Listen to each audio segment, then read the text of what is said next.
Let's talk a little more about the market for residential batteries, including how it fits into larger trends, and we also want to cover the federal tax credit. Here's a quick graph just to show trends in battery technology growth. It's a huge global market that is growing rapidly year after year and is projected to keep expanding. The batteries we install in our homes have many applications, from portable devices to vehicles, even to huge power systems that go on the grid. And there are many, many markets where there's high demand for these. So there's every expectation that this market will continue to grow over the coming years. You may have heard that there's a tax credit for residential battery installations. That's true. It's called the 25D Residential Clean Energy Credit. It provides 30% back. That's it. No gimmicks, no mystery. It's a simple 2-page 30% credit on your taxes. And thanks to the 2022 Inflation Reduction Act, non-tax-paying entities like schools, hospitals, houses of worship can now receive a cash payment equal to the tax credit. So even more buildings will be looking into this option. As of this recording, federal law has these policies in place until the year 2032. We've mentioned a few times how there can be opportunities for battery owners to earn income from their electrical utility. Here's how that works. For an electrical utility, not every kilowatt or kilowatt hour costs the same to generate and deliver. On hot summer afternoons, when most every air conditioner is running, grid operators are firing every generator possible, even ones that are more costly to operate. On the other hand, there are times like late at night or when outside temperatures are mild, when hardly any electrical equipment may be running in a building. But the utility still has to have power available at any second, so they keep their cheapest generation running on standby, resulting in wasted fuel. It's the same scenario we described for home generators.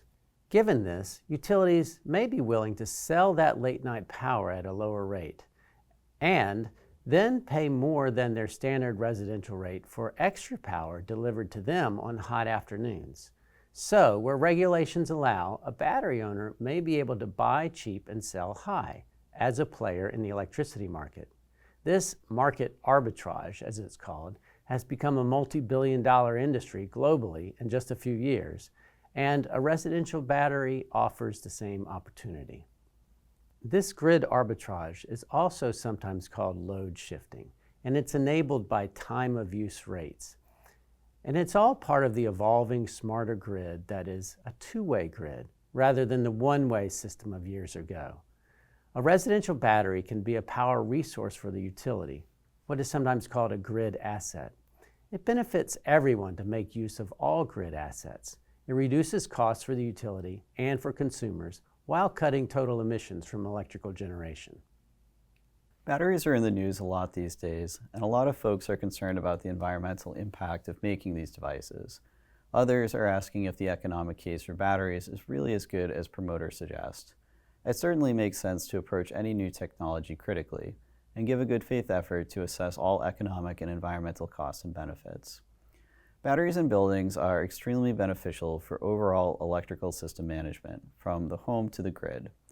Because they can either absorb excess generation or power equipment at any time, some call batteries the Swiss Army knife of the power grid. In places or times where there is excess wind and solar power feeding into the grid, batteries can store that clean energy for later use. Their stored energy avoids the need to have generators running on standby even when there's no demand. That can save a lot of money in fuel while significantly reducing greenhouse gas emissions. But batteries certainly aren't benign. Like most consumer and industrial electronics, they tend to be constructed using rare earth metals in a chemically intense, power-hungry process. And like any electrical device or combustion engine, lithium-ion battery systems can fault and catch fire. They must be installed and operated safely. Overall, most experts agree that the benefits outweigh the costs. But that's not a reason to stop innovating. Researchers around the world are working to create energy storage options that use cheaper, more benign raw materials like salt water or iron. As of today, flow and sodium nickel chloride batteries are two of the more promising alternatives to lead acid and lithium ion. One more slide on how batteries fit into our broader energy transition. and the growing trends that are driving increased deployment of battery energy storage in all sorts of buildings and by utilities. We're seeing increasing public interest in backup power, smart homes, all-electric homes, and energy independence.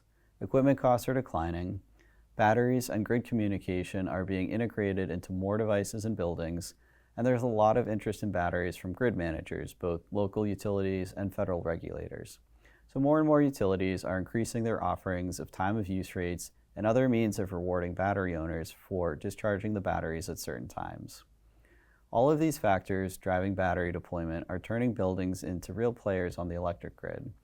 That's what these graphics illustrate.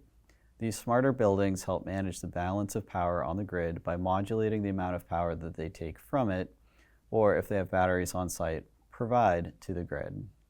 Batteries are special in that they're the only device that can do both. As the grid gets smarter, this feature of batteries will become ever more valuable to everyone. Many folks are starting to refer to these energy technology and market trends with one term, electrification. A lot of it is simply driven by the market. Fossil fuel prices have always been volatile. The methane gas price spikes of 2022 weren't unusual in that sense, but now more buildings are going all electric because they can. They can eliminate gas pipes and monthly fees, venting challenges, and potential health and safety issues. Remaining customers on the gas grid have to pay more than just to maintain the infrastructure.